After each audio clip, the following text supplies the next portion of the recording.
Hey guys, Bowie here, and today we're all going to cry about the future of our pubs. This is the clowniest thing I've seen in a while, and so I decided to make an in-depth guide about it.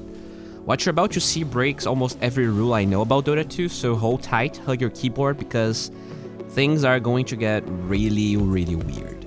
Brio is playing Io this game versus a Kanka, a matchup that is bad. Io has decent base armor, but his base damage is awful, and this hero cannot really secure range creeps. He's not a good mid hero at all against almost every matchup, but today we will learn that it doesn't matter if he's bad. What Brio does in the first wave is try and double wave Kanka.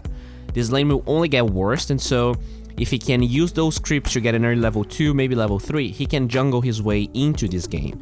So note how he doesn't want to hit the spirits on Kanka, but it's inevitable that he will lose some because Kanka is melee. Brio pretty much wants to maximize spirit damage on creeps, and even though he loses every creep, what he wants is level 3 and Kanka not denying his creep, so he's just drawing aggro a lot and making sure he doesn't get denied. This is how broken Io is at the moment, because you can start jungling level 3. In the second wave, Brio keeps doing exactly that, avoiding damaging Kanka to just push the wave and gather the highest amount of experience in that lane. You don't have to do that every game, but in this one he realizes how terrible the lane becomes, and so that's his plan. Overall, you want to be in the lane as much as you can, but against a good Kanka, against a good Quap, you might be forced out of the lane really early. When the jungle creeps respawn, he already starts giving up about the range creep and uses the spirit damage to farm lane and jungle creeps at the same time, and as soon as he hits level 3, he gives up the lane completely and just jungles. Usually that is game losing because no hero in the game jungles fast enough to compensate for the loss of lane creeps, and Io also doesn't jungle that fast, but the new Helm of the Dominator synergizes so well with this hero that it doesn't matter. Anyways, what Brio does is rush bottle so that he can keep spamming spirits in the stacked jungle camps. Overcharge makes you healthier and increases your farming speed, and in case you get ganked, even without boots, it's not hard for Io to tether to something mid and survive because the lane's kinda short.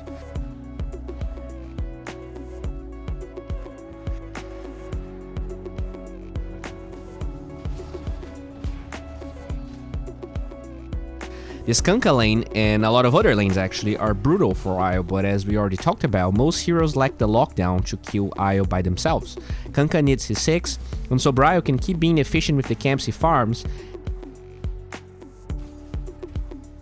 and if he keeps his distance, he can at least defend mid a bit, but overall, the strategy here is maximize jungle stacks and avoid wasting mana doing damage to heroes. You want all of the spirits up to kill as many creeps as possible. Like I just showed, usually Brio would farm the 2 medium camps because it's closer to the mid lane and he doesn't lose a lot of experience, but in cases he could get the large stack with the medium one, he would rather get those 2 stacks rather than 2 medium ones. First, because it's a little further away from the lane and so it's not going to be stolen, and second, because it just gives more golden experience.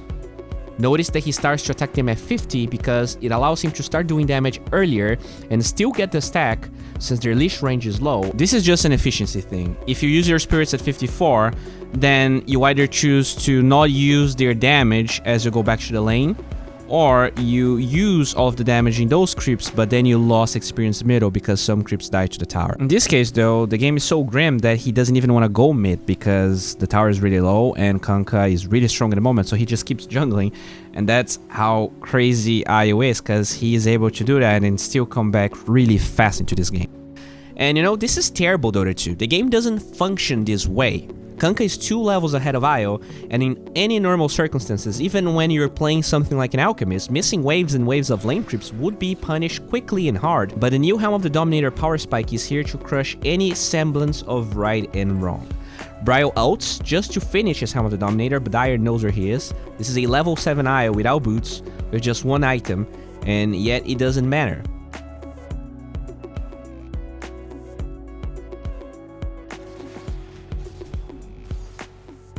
And by now you're probably thinking, I know Helm of the Dominator is broken, Bowie. If that's all, sure, but I'm gonna be out. It's not all. People use to no core Io for Aghanim Scepter, and that's not the item Brio goes for. In fact, the second item almost every core Io player is going is Monkey King Bar. Alright, so maybe you don't believe me. Let's check it out. This is Charlie. He is a really high MMR player, and he goes Helm of the Dominator and MKB at 20 minutes.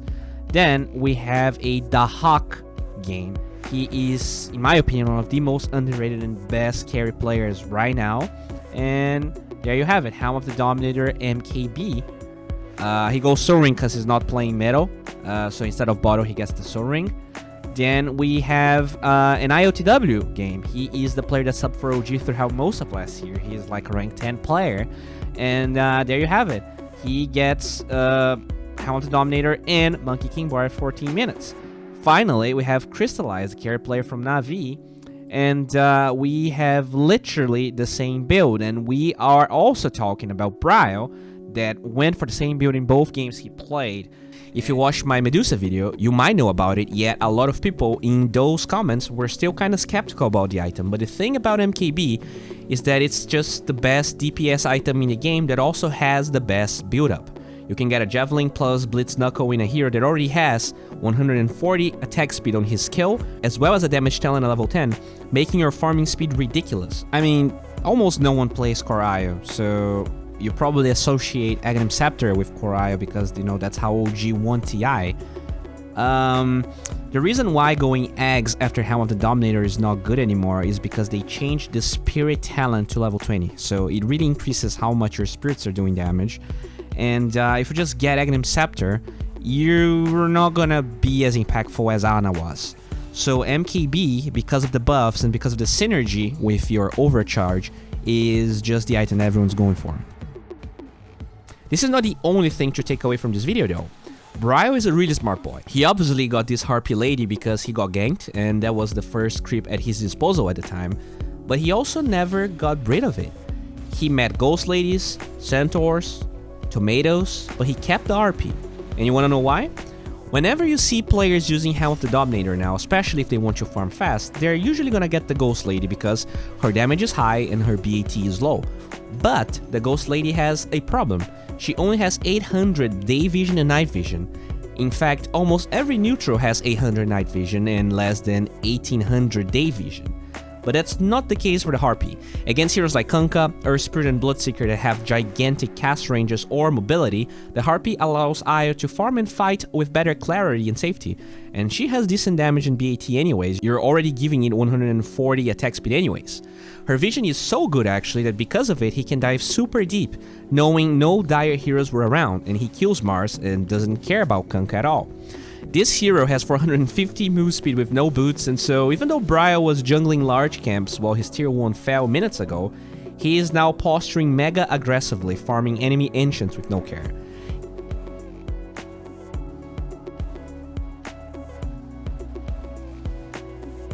He can kinda hide in the right side here, and as long as his creep is in a good position, he's gonna be able to see from all entrances. Yeah, he has a ward, but he doesn't need one with the Harpy, and even if he gets engaged, killing this bad boy is gonna be really hard. The way Bryo itemizes is perfect in my opinion. You want to get Blitz Knuckles once you're 10, since out of nowhere, you get 50% extra damage thanks to the talent, and so attack speed complements it really well, and with all that attack speed, the early Javelin is also great. I mean, you already had 140 attack speed, so Javelin is better before level 10, and after that, you want the Knuckles. All this hero lacks at this stage is mana regen, because Bottle doesn't come close to giving you enough mana to use spirits and your E all the time. So that's why he gets a lot of clarities and also raindrops. Make sure to farm areas with 2 camps nearby like this one, and also make sure to fish for runes, since not only they supply you with mana, but because at this stage, you can already fight and you also have a global teleport ability, so you know double damages and arcane runes are going to be amazing on you. Another great thing about the Harpy is that she can draw aggro with her ability when you're out of mana or just want to stand your ground, so it can be really efficient, it's cool. This is the only death from Bryo this game, and it comes with Vessel being finished. Most of the time, you can actually walk with your creep, as Bryo attempted here, and tether to it, but the silence was problematic. In case you feel like Vessels or silences are giving you too much trouble, you can also get a small satyr instead of the Harpy to dispel it for you, but remember that a lot of times having more vision is better than the dispel. In this case though, Dire was smoked and the vision was not that good. While Eggs is a great item, Vessel can completely crush Io, and so Bryo just gets a BKB. The real scary part about Core Io is how well he can pressure towers when he sees fights, but at the same time when he's away, he can join the fight. He can lure people to defend that tower and then join. In this case, Kunkka is forced to TP after using his bolt in another fight, and now He didn't got a kill and he's stuck middle, while Bryle can just leave and keep accelerating. He 3-shot supports whenever he joins a fight.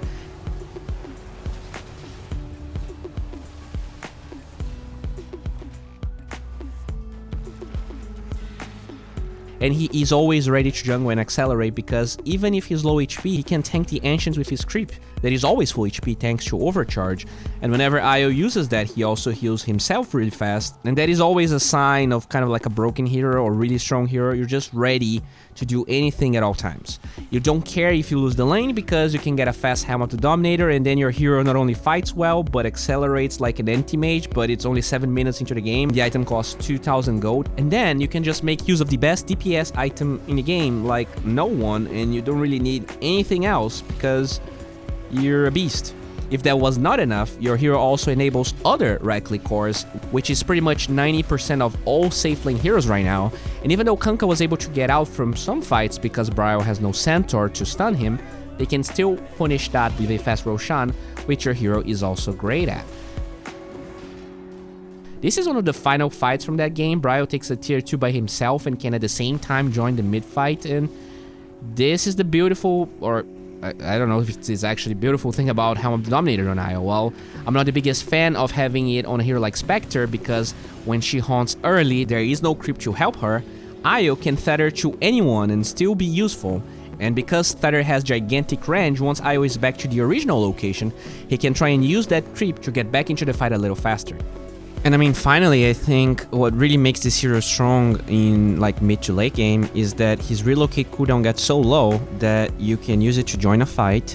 Then if you win that fight, you can go back to finish your items, to regen, to bring items to other people. Meaning winning a fight as Io accomplishes a lot, because you're going to be able to bring salvage to people, bottle people, and then you're never going to be afraid of actually going high ground, or at least forcing buybacks and then retreating. Games. I'm so... Oh my god, I'm so fucking unlucky. Do you feel like this playing Dota sometimes? Losing can be really frustrating, especially when you are to blame. What if there was a way to pick heroes and playstyles so good and so fresh in the meta that no one can counter you? Follow my weekly easy MMR meta guide on Patreon to start abusing strategies I'm yet to make a guide of. By selecting this Patreon tier, you will have access to the freshest ideas I'm yet to make a video of, or ideas that are really good but I don't think make a good video but are still important. This will give you an edge versus any player in your brackets. The meta guide is available every Thursday, and if you join before this Thursday, you will get the chance to vote on a hero you want a guide on. Guys, thank you a lot for watching, commenting, and subscribing. If you disagree with anything I said in this video, or if you just have another question, make sure to ask them in the comments. Really appreciate you all. If you want a more premium experience than my Patreon meta guides, make sure to drop me a DM on Twitter to get the rates for my coaching. If you just got back into Dota because of COVID-19 or the compendium, you can join our Discord server. There is a lot of cool people there from all over the world, so you can find someone to pub with you in case you're afraid of playing Dota by yourself. And finally, you can join my Patreon in case, you know, maybe you're not interested in the meta guides, but you also want to help. There are some different tiers that you can check out. Thank you a lot. Have a good one, guys. And oh, if you want to see me stream or play, you can follow me on Twitch.